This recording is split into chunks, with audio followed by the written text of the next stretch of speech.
Good afternoon, everyone. I'm Krishan with Canadian Music Week. I also work for 91.7 Giant FM in Niagara.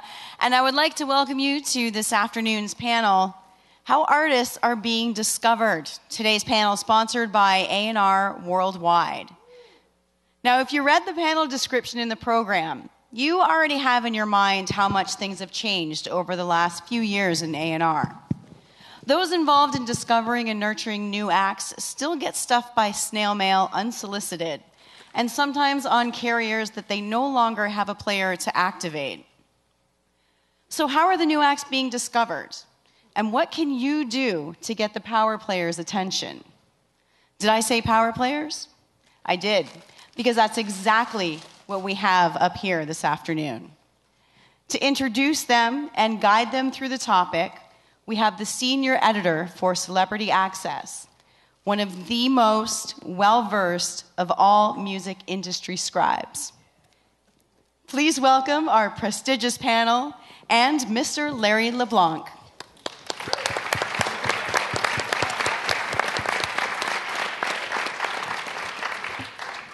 There's the $20 I gave you for saying that, too, as well. Somebody asked me when they heard I was going to do this, you mean there's still A&R guys around? What do they do? What do labels do? What do independent labels do? What do major labels do? I'm a DIY artist. I make my own music. I sell my own music. I don't make any money at my own music. I think that gives you an indication that perhaps there might be, not with everybody, but there might be something wrong, perhaps, with elements of the cycle. If you're going to work internationally, depending on what level you're working at, perhaps if you're maybe in a folk or metal genre, you might get away with it. But if you're going to work in mainstream on some level, you're going to work with a record company. You're going to work with a major or an independent on some level. And in some cases, some of those people, whether they're the head of the company or whether their actual title is director or manager of A&R, they're going to help you perhaps shape your vision. Maybe not. Maybe they'll ruin your vision, as some artists have said over the years. But in most cases, I've worked in this business a long time, and a lot of these people are irreplaceable. And I know most of the people that are here tonight, I would trust them almost with anything that I would bring. In the old days, in the 30s and 40s, and I'm not part of that world, by the way, but in the 30s and 40s, an A&R person was on staff. They were, in some cases, the producer, and they took the artists, they signed them, and back then, in those days, they had direct signings. The role of A&R changed over the years. I think if you took a look at the Beatles' career without George Martin, who played both the role as producer and A&R person, because he signed them as a A&R head of Parlophone. People forget that, but he was one of the people working at Parlophone. Signed the Beatles. You would argue, well, gee, I think George Martin had a lot to do with their career. Same thing over the years. Well, A&R evolved, and we've talked about this a couple times today, where 10, 15 years ago, somebody would want to sign something, and the rest of perhaps a company, if it was a major label, would go, do they have any radio singles? What can we do with them? Or something, elements of within there. And independence, we're still moving faster. If you take a look at any genre, probably in the last 30, 40 years, certainly the last 30, 40 years, but even back 50 or 60s, rap, hip-hop, blues, rhythm and blues, a lot of them were started by the independents. They can move faster in a lot of cases, and that's still the same thing today. It hit me that today A&R and discovering music is harder than ever before. We have the internet, certainly, but it's harder if you're making music, to get your music through the filter, depending on where you want to go. However, make no mistake about it, every one of these people on this stage here are music fans. That's why some of them are players, in Mark's case, who came from that background. They love nothing more than finding a good piece of music and taking it a bit further. Can they listen to everything? Probably not. But do they go on the internet and look at things? Absolutely. Are they approachable? Absolutely. But no kidding aside, what they're looking for today and the way they're looking at it is far, far different than the way they were looking at it 5 years ago. We've seen a deterioration of music sales in the last 10 years. It's plummeted. Physical sales, certainly from the year 2000 onward. We've only seen now a bounce back on the digital side of the business, and it still hasn't made up for it. So there's a lot less signings being around. I'm going to ask, starting with Kavi on your side, for each of the people to identify themselves and relate what they do. Thank you, Larry. I'm Kavi Ori. My background has been in A&R. I worked at various different indies and majors, but currently I work for a company called Music Dealers, and we're essentially a music licensing company for independent artists that are unsigned and unpublished. And we work really hard to level the playing field so that artists that don't have a label or a publisher working on their behalf have the opportunity to get their music licensed to into advertising campaigns, to brands, to music supervisors for film and TV, etc. Hi, Nathan Stein. I'm artist manager with Bedlam Music Management here in Toronto. Suppose when it comes to my A&R role, I share it with our entire office at 901 Records. We don't really have a specific A&R department, but that's where I'm at. Daniel Glass, the founder of Glassnote Entertainment Group. We're a record label and publisher based in New York City. And the second artist we signed was from Canada, Justin Nazuka. And that A&R really was because he played live at the BMI, at a BMI conference room and just captivated us. So that's how our little connection to Canada. And the early connection to Canada is that I was a young executive with Chrysalis Records. And in the early 80s, and they threw Canada at me, and I fell in love with this country. And we had hit after hit after hit, much more proportionately than we did in the States. And there was a young marketing executive there named Randy Lennox, and we are still together to this day. So I'm obviously loyal. I'm Mark Spikuluk. I run the A&R department for Universal Music Canada, and also own and founded my own indie label, Underground Operations, about 10 years ago. Came from the artist community, still write and produce to this day. And don't forget former artists, too. And former artist, yes. Yeah. Thanks. Well, before I introduce myself, I just want to say, Daniel, you're very humble. You know, there are very few, very few people that have inspired me over the years, and Daniel Glass has been a mentor to me. And in my opinion, he is one of the best music men in the world and runs the best independent label in North America, in my opinion. So absolutely. He is the man. He's been very humble about his background. My name is Seth Bissler. I run an independent artist discovery and development company based in Los Angeles called A&R Worldwide. We help develop talent. And A&R Worldwide stands for not artists and repertoire, but artists and relationships. We engage artists and their art with key relationships that can help them further their career. And some of the acts that we've been involved with very early on and helped broker their deals include bands like LMFAO. We got them their first ever publishing deal 5 years ago with a UK-based publisher. We helped broker Keen's deal, artists like Ting Tings, The Temper Trap, and numerous others. And it's a pleasure to be here. Thank you. Hello, everyone. I'm Patrick Larsson from Sweden. Do you know where that is? Okay. This is a little country overseas. I guess I'm the only Swede here as well, which is fun. Believe it or not, I used to be the most successful rap artist in Sweden, but that was 20 years ago. I've been in the music. I've been on the other side for 20 years, and right now I do A&R for Playground Music, which is the biggest independent across Scandinavia. And my main focus is within electronic music, dance music, commercial pop, and urban. So I'm really happy to be here. Thank you very much. I'm going to start off with Daniel, because you've been doing this for as long as I've been a music trade writer, and I've known you from Chrysalis, SBK, EMI, America. I mean, I can go on. Artemis, different things. You've got an amazing track record, and he's being incredibly modest, by the way. But you've also seen the entry points, Daniel, of how we discovered artists. At one time, you'd ran out to different clubs, or a lawyer would bring you something, or a manager or a contact, what have you. Has it changed that? I mean, I realize it has changed, but how do you find out about acts today? So we started our company a little more than 5 years ago, and the first artist came from a random email from a manager I happened to be in the office late at night, and I was an artist named Secondhand Serenade, who just emailed me cold. And I didn't realize he emailed about 90 other people, by the way.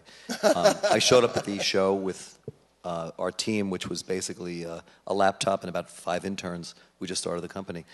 And we just pursued the artist, but he was fantastic live. And that really came from MySpace, though. That was the biggest source 5.5 years ago of discovering music, because of the research was so amazing, and everybody had this MySpace site. And obviously, things have changed drastically since then. But I would say 99% of the A&R in our company, or how we find out about artists, is really through an interesting word of mouth amongst our team of amazing live bands. Is the live aspects still really important to you? The most important part of our company. Why?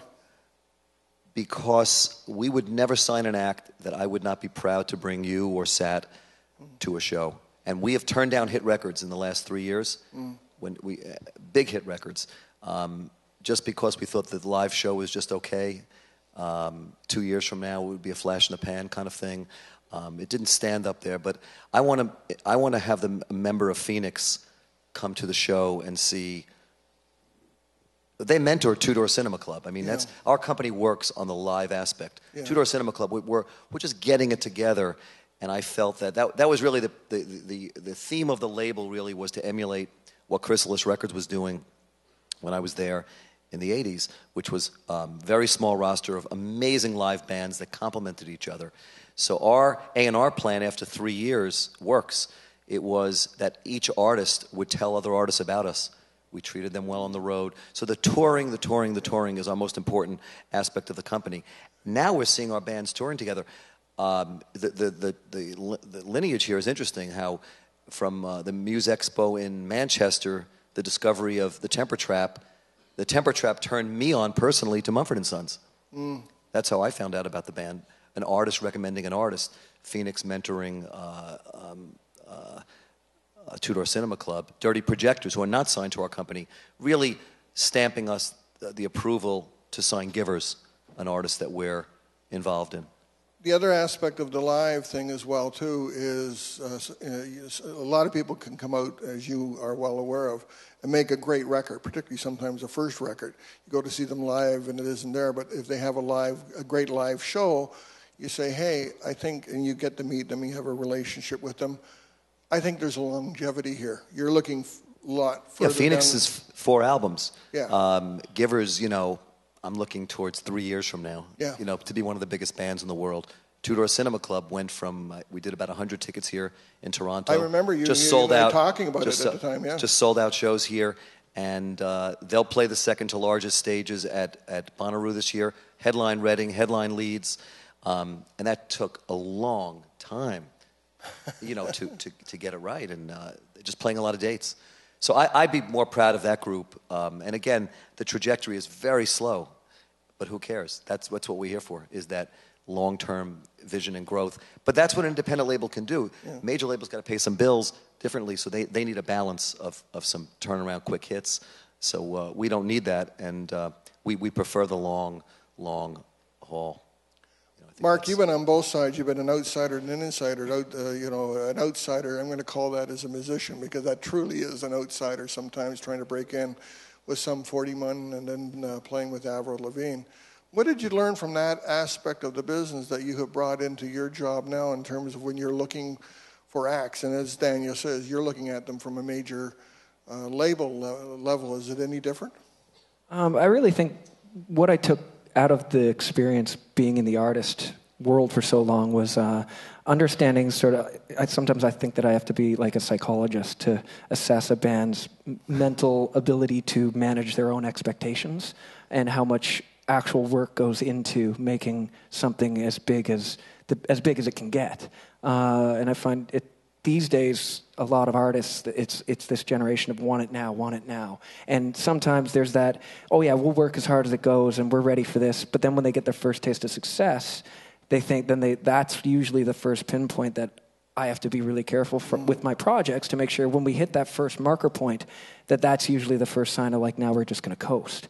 So managing just the way that they look at their careers, I think I understand what it feels like to want it really bad. Like I spent 10 years on the road in a punk rock band, and like that was, that. And then I moved over and played huge stadiums all over with Avril and all that stuff. So it was like getting to see both sides of that and understand that how quickly it can twist your mind when you get that taste of success, especially when you spent so long trying to get there.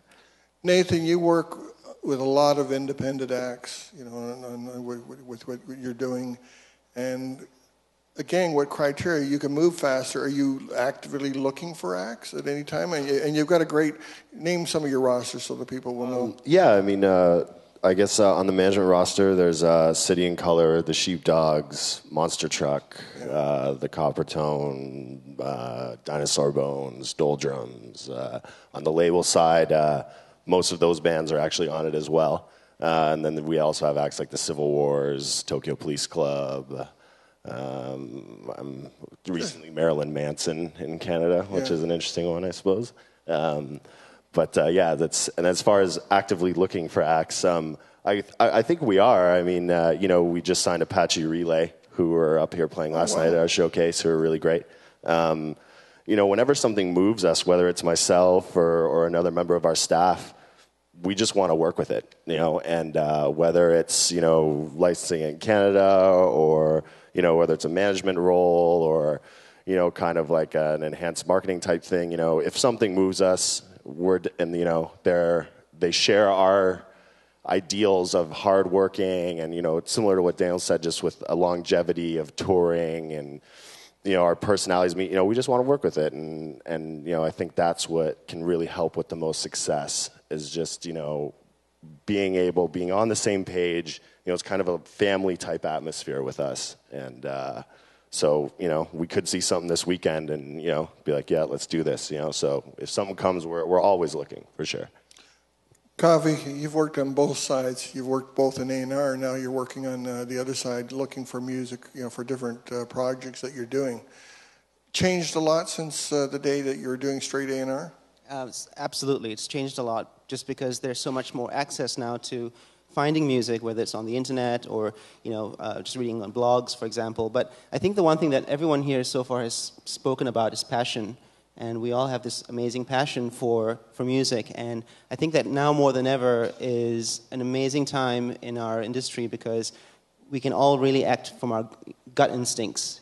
And for me, I don't work at a label or at a publisher, so I feel like I have even more freedom to really go on my gut instinct because if I want to work with an artist that I really, really love, I have so many options to find different lanes for them. They don't have to get on the radio to be successful. They can get into a brand commercial. They can be sponsored by a brand to go on tour. They can find themselves on an end credit of a film. And so for me, I feel this amazing sense of freedom where I love something. All right, now I have 20 different ways in which I can try and generate awareness for this artist without having the pressures of that some of you guys might have because there is a more investment involved in developing an artist. You have to sign them, you have to get them on the radio, you have to see how they're doing touring wise. So the pressure on me is a little bit is different. And I feel blessed that we have that ability to sort of, find a way for an artist to get that awareness. And perhaps, 2-3 years down the road, they're ready to sign to a label with already having some kind of a buzz and some kind of awareness that will help them in their career, being signed on a label. My friend, Mr. Larson, from the other side of the little island on the other side of Iceland, what are you doing in North America? I know the answer to this, by the way. I'm sorry. And we're also good friends. I'm flying back tomorrow. So yeah. Cool. You get rid of me. But I will see you in Los Angeles as well. Definitely. It's good to be here. I mean, of course, we always look at, it's a big world out there. Of course, with everything you sign, you want to conquer the world, and but it takes time. And you have the borderless thing called internet, but it takes time to conquer that as well. So to be here, to network, to meet with the amazing industry that is the U.S. and Canada, it is important for us, because if we can break a market like this with one of our acts, it's. But you're also working both ways. You're looking for things to take back home too. Yeah. I'm here to license in or sign as well. So if you're the next Deadmau5 or whatever, Skrillex, talk to me, please. Nathan, you said it was a homey, family type relationship, at the company. I don't imagine that includes negotiations when you sit down with new artists coming in. You're a multi-type company in the sense that you have management, the artist side, the record company, publishing. Am I correct? No, okay. We don't have a publishing. Okay. No. What kind of deals when you sit down? So it's not. We're seeing every type of deal that there is today. You don't manage all the acts on the label, though, do you? No. The acts that I manage personally are on the label. When it came to negotiations with that, I guess because we have it all in-house, we were able to, and I've worked with everybody on the label side as well as on the management side for so long, we already kind of know what we do and how we can accomplish things and the goals that we want to be able to have for our artists and the deals that, like the label was started by Joel Carrier, manager of Lex on Fire and all of our great acts. And, it was basically just because there was a void of, I'm not getting the deals that I want for my bands. So I'm going to start a label and make the deals that I want for our bands so that we can, further their careers and stuff like that. So, we come to negotiations, we kind of map it out, but we do also bring in lawyers and to go over final things. The artist goes and sits with the lawyer as well.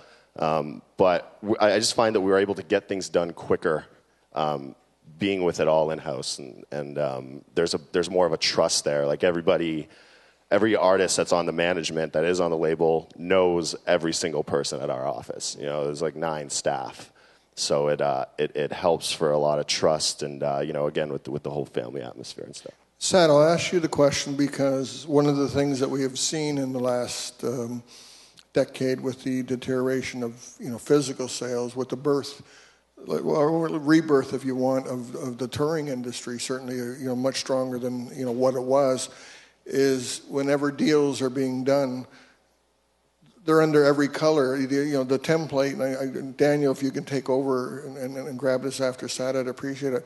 At one point, I wouldn't say every deal was the same in the 80s and 90s, but it was a kind of a mixed feeling. It was yin-yang, no, we're not giving up this, we're holding on to publishing like this. Now it's every color. We have something from anything from a 360 deal, and a 360 deal, if you don't know what it is, essentially a situation where the label is involved with an artist's, part of their career on every part of it. Some will call it a cash grab. In some cases it might be, but sometimes if there's real value to it, there might be a reason for being there. The whole thing is based on the premises if the label has to reach in its pocket and put in a certain amount of money on the table. Quite frankly, if you were looking for an IPO or something else like that, you're going to get a return for investment, elsewhere like that. But we are seeing everything today, aren't we? Oh, absolutely. I mean, you see publishers that invest in master rights that also are involved in artist management. You see labels that, as you've articulated, own rights in multiple areas. You see managers now that also own rights, and artists too that own their own rights and then license those rights to different partners in different territories. I think one thing that we forget in North America, especially in the US, being British, living in Los Angeles, I see this quite a bit. People forget that the world is flat. And I know, Daniel, you get that. Most of the people here on the panel do. And 95% of the world's potential consumer market is outside of the United States. So that's a big chunk of music consumer, or potential consumer. And my philosophy is at A&R Worldwide, you've got to act local but think global. And we believe that at the end of the day, you go with the path of least resistance. We have artists that have come to us from, for example, Australia. 2006, I got the demo from Damien Slevinson over at Liberation for a band called The Temper Trap. the songs weren't very good, so I told them that I was not interested in working with the band. Fast forward 2 years later, spring of 2008, he sends me the demos for Sweet Disposition and Science of Fear. Those songs were amazing. For me, it's about the song, because without the song, that is the nucleus, you have nothing. And the live aspect is very important too. But the song is what gets you on the radio, gets you on a sync opportunity. People buy songs, and songs are performed. So the song, to me, is the glue that holds it all together. And the live aspect, obviously, is very key, because that's where you engage with the fans. And for a band like the Temper Trap, it was about making sure the songs were right, the live performance was right, and then we took those songs to our relationships. And those relationships were radio, music supervisors, and booking agents. So the Temper Trap, just to kind of give that as an example, where the label owned the rights. Daniel Rogers, the manager, owned the management rights. And they then licensed those rights to Corder Marshall in the UK, who discovered the band at Muse Expo in London, 2008. Then Daniel signed the band the year after South by Southwest. And it's a partnership. It's a band that came from Australia to the US because the Australian market wasn't interested, and then to the UK, and then went global. So I think each situation is unique, and you've got to think about the best way to market, whether it be local or international. Daniel, you've seen the differences, and you know exactly what I'm talking about here, and particularly now, and maybe you had the ability when you worked, for a major, multinational to kind of go, okay, you guys want to keep this, sure, no problem, what have you. But given the economics within our industry within the last 10 years, and given the fact that you're an independent, you have to have participation in various revenue streams today, or at least some way, at least one of them, is going to pay off for the investment that you're going to put into it. Yeah, I think there's a lot of hypocrisy that's going on with deal making today. Yeah. Lawyers are not really doing justice to their clients by advising them to take some of these 360 deals with the highest advance. And we've lost one or two deals that way. We walked away. And there's one major in particular who holds you in a room and makes you do the 360. We'll see in 3 to 4 years what that does, if the executives who signed them are still there, if the value, the enhancement and embellishment of their careers is still there. I'm skeptical, to be honest. I think it's great for the first week. But after that, I think it's providing, I think everybody in this panel will tell you that unless you're providing true value to help somebody, you're better off staying away from that right, whether it's touring or publishing or merchandising or the ancillary rights. I think it'll just bite you in the end, because the one thing you have to have over years of longevity in a business is trust. Sat used the word, the R is not repertoire to him, it's relationships. So maybe it's a good lesson for people today. It's the relationships. And if you pay your artists well and you compensate them and you're there to help them tour and find the best producers, mixers, if you are there to advance them some money for better lights or better sound, or hook up great touring partners with them, or get them on a better stage at a festival, that's value. Should you get paid for that? Probably you should be compensated because of the diminishing returns on some of the record sales. And I think people, if you talk and constantly have communication, I believe the fairness there will always be okay. Lawyers don't always like to hear that, because they like the first draft or the last draft of that long-term, that long-form contract to include as much upfront as possible, because they think this will be the last time these kids will ever see $1. And I don't really think that way. I'll continue to walk away from deals when I hear it's a bidding war or it's, advances are that crazy, because I don't think that's really what our value is. Our value is to provide a nurturing environment to make the best records possible, tour really well, and find good partners around the world, and be there for the bands and the artists when they need us most, which is in the studio or on tour, and then get them the exposure they need. So the deals of the last 3-4 years, I think, will bite people, because the people that made the deals, those huge deals, they don't even have those jobs anymore. They've already left. They're 3 companies away from those deals. And a lot of those deals have not paid out. Right. I mean, there are a couple that actually do. There's some hip-hop deals that I know of that have been terrific. Majors have done those deals. And Live Nation has done well with a couple of their deals as well, too. I mean, the Madonna thing was a no-brainer, so was the U2 deal, and I would argue that the Jay-Z and the Nickelback deals, they were no-brainers, really, when you really added everything up. But I think a lot of those deals as well, they can hurt the relationship, like exactly as he's saying from the get-go. Okay, I was going to come to you because Universal Canada has expanded the relationships that they have with artists. You are involved with aspects of management. You are involved with merchandising. You are involved with those other aspects. Has it been a painful relationship or a painful a building process in terms of, or is each deal different? Each deal is definitely different, and it's interesting because I think at first everybody, the mentality was let's build 360. We have to get engaged in these rights. But the first question was exactly what Daniel was saying: is how do we bring value to that to justify it and to balance it? So we actually opened up a merchandise division for retail and for live. Like for on the road, but then we also opened up like a live tour division that helps fund and sees opportunities and builds relationships out in the industry to bring them in to justify it, because they're putting your hand in someone's pocket and doing nothing for it only leads to bad in the relationship. Are we talking about a true division or putting one person in charge of that? I got to ask, with the cut downs of the companies these days, in some cases it means, we got a guy who does touring, or we have somebody to do. You go down there's one guy down the hallway, and I'm not.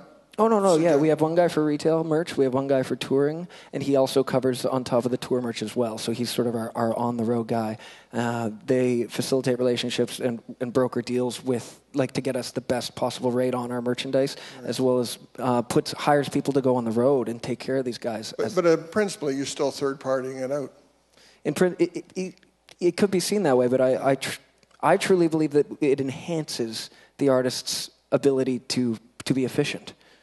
To be efficient on the road.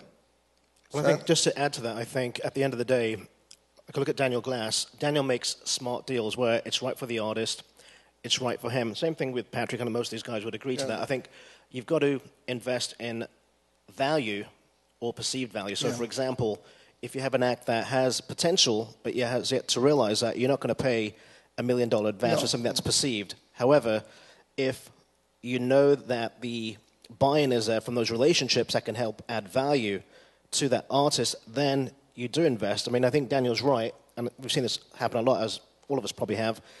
Sometimes companies get into bidding war, they pay millions for an act, then the expectations are so high, and if those expectations aren't fulfilled within a certain time frame due to P&L sheets, it's then deemed a failure, and the artist is dropped or shelved, and that happens quite often. I mean, we definitely don't have problem investing like money into a project, but it needs to be built carefully, because one of the reasons why people get dropped so easily is because you didn't meet the expectations from early on. We invested all this money and it didn't sell, but if you put a lot of more effort into the manpower that we have within the company and nurture it in different ways, and rather than just cold cash, I mean, you can stick around on the label much longer because then you're not considered a failure. Because, okay, we only sold 5,000 units, but we never invested that much. So it can be seen as a success. And, of course, we're going to invest in touring as well. But that's when it makes sense, when we're at that point where it makes sense. I'm going to ask a double-edged question. How do you find new music? And how does somebody, if they want to get in touch with you, how can they do it best? One of them, I would say, would be, study the roster, study your background, and take a look at what you've gotten. Yeah, two ways. How do you find music, Daniel? And, how if I want to get a hold of Daniel Glass, get a piece of music to you, how's the best way to approach you? I mean, other than stalking you at your apartment and following your kids to school, or holding out at your office and sleeping out. It didn't work either, by the way. But we are in a business where there is a certain amount of access, and everybody, an awful lot of people are making music today, and there's a lot more available. And we have an easy access, but it's also harder to become part of the club. You have to build up a relationship. I mean, obviously, if I call you, we go back a long way, and the same thing with Sat and a couple of people, Patrick as well. But essentially, it's disheartening sometimes for somebody who thinks they're really, really good. How do we get through to these people, and how do you find them from your end? I'll start with you. Well, I'll be a little maybe, I'll take a different angle on this, is that I don't really think you should dwell on getting to me or anybody up here. I think you should dwell on getting to fans, and we'll find you. Well, you'll find us somehow. It definitely will rise to the top. We get cold emails, sometimes 10, 15 a day. It used to be 2 a day. Now it's about 10 to 15 a day. Most are not credible sources. I remember years ago coming to conferences and talking about you shouldn't send in cassettes that are all gummed up with terrible, graphics on them. And then, why are you people handing us these cassettes? And then obviously, with the DAT tapes and just horribly presented. And the same thing happens with these cold spam emails, which I think is the stupidest thing. If anyone's, in the last 7 days, I spent 2 nights with 2 very important club owners in Colorado. They're very important sources for me of talent. They tell me who played well, who sold tickets, who sold CDs, what they were like with the audience. Last night, I was at the Ultra Music Fest in Miami Beach with my 2 sons, and I learned a lot there. I saw a lot of new talent. I saw engagement it was an insane festival of 85,000 people sweating and going nuts. I think there's a lot to be. I think there's a lot to be said for our industry talks among ourselves too. Yeah. So I mean, the thing of getting to us, inviting us to this thing, we'll probably come to the show. I think the credibility of a word of mouth is much better. Haven't had a good tip from a lawyer in years, and that's not to me. There's actually a lawyer in this country who was turned us on to a couple of things a few years ago. It was terrific, but. Those days, I think, have changed. That power call, what's sexy? What's really sexy? You want to sign the acts that don't want to get signed. If you act like you don't need a deal with anyone, that's when you become interesting. When you do your thing, when you're out there playing, you're recording, you do artwork the best you can. But you've also got to have some traction. Yeah, but the traction comes if you do what you really love and you have passion about it, and you go out to the fans, reach out to the people that are out there, and you do your thing, and then we come knocking on the door. It's like, well, do I really need you? It's like, yeah, you do. Come on. I think you're absolutely right. It's interesting. Joe Arnold, who's one of my colleagues here, we met with LMFAO back about 5 years ago. They were opening up closing out a Ting Ting showcase we were doing for Rick Rubin and Rob Stringer in Los Angeles. I had no idea who this band was. They dressed quite unique. They had, those big glasses and froze. And Redfern Sky Blue approached me after the show and said, who was that band? I said, well, it's a British band called Ting Tings. They're not signed yet.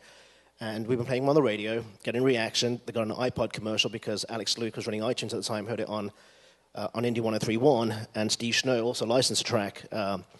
And so that's why they're here. And they go, can you check out our music? So I stuck around for a few songs, and I was like, these guys are very interesting. Asked them what was going on. They had no label, no publisher, no manager. I had no idea about the association between Berry Gordy and Red Foo. He didn't tell me that until about a year and a half later. But I think what really appealed to Joe and I was the fact that they had a unique sound, a unique look, and we felt their sound would best work in the UK and mainland Europe. So we sat down with them a few days later and said, look, you guys need to go to the UK and Europe. What we're going to do as a courtesy to A&R Worldwide is send it out to a few of our friends in the UK. So we sent out the demos for Yes and I'm in Miami Bitch to Nick Szymanski, who was the guy that signed Amy Winehouse originally, and also LaRue. He's actually Lucian Granger's nephew. Really nice guy, smart A&R guy. He jumped on a plane the next day, came out to Los Angeles, offered him a deal. Hadn't seen the band, but the songs resonated. And they eventually got a manager, Renee McLean in New York, who then took that offer and shopped it to other UK labels. But the thing was, they didn't want to get signed. The music was so good that Nick wanted to sign them. And then through Nick and myself, we introduced him to Brioni Turner, a publisher in the UK, who offered him a sizable publishing deal for the UK. They took that money from the UK advance for the publishing deal and then started marketing themselves to clubs, mix shows, and eventually Power 106 and a few other stations picked up on them, and things took off. And so I think that's where Patrick's right. Sometimes, to a degree, when artists are too desperate, it scares people, at least in my opinion. Music is subjective. But I think if the music's good, the cream does rise to the top. And what we were saying earlier, it's about the relationship. You know, if Nick wasn't interested, other people wouldn't probably have been interested. And if Nick and I hadn't gone to Brioni, they wouldn't have had that sizable publishing advance for the UK to then use to market themselves in the US and Europe. So it's about the music. If it's good, it will rise to the top. You've got to be patient as well, have passion, work hard. I think sometimes artists feel that they are owed success. Nothing is owed, everything is earned. And if you're good at what you do, eventually things will happen. And if you surround yourself with good people, you become better. If you surround yourself with idiots, you become dumber. So I think at the end of the day, it's a lot of basic common knowledge. You've got to be good at your art, you've got to work hard, and then surround yourself with good people, whether it's fans or people in the industry, and eventually things will happen. And it's good coming to conferences like this. Oh, yeah. This is amazing. Of all you guys in the room, this is incredible. Exactly. Build relationships. And also, if you're not willing to invest in yourself, you're not worth investing in. I agree. I was just going to add one thing too. I think it's amazing that you have all these tools today to really connect to your fans and do your thing really. And people in the industry like ourselves and A&R, or will come calling, will come looking for yourself if you're creating some of your own buzz. Booking agents will start to get some interest. Club venues may start to hear some buzz about you. And people will blog about you as well. So I think, really generating your own buzz and having all those tools that you have today, it's in your hands really to just sort of Actually, one thing, buzz. Daniel, that you always emphasize is the importance of radio. And maybe you can elaborate on that, because radio still is so important. Wouldn't you agree? In our context, or Discovery and in the development. yeah, I think radio is overlooked as a marketing tool. I still don't know of a better venue, an avenue for exposure than radio. I still think it's amazing, and I look down on managers who do not embrace radio, and artists. I think they're stupid. I agree. We've only got... And radio's expanded. If you live in the U.S., obviously, the XM Sirius thing is fantastic. And the online radio networks, which you can get anywhere in the world, are great. So I think a lot of them are really open to new music and independent music. I mean, I've always, the serious people, right from early days, what are you hearing? Can you give us stuff? We've got a little more than 5 minutes left. I'm going to ignore that 5-minute guy who walked by and try and grab. Do we have some questions? I can hardly see here. I see somebody in the front row here with sunglasses. Yes, go ahead. You got a microphone? Here, I'll throw you mine here.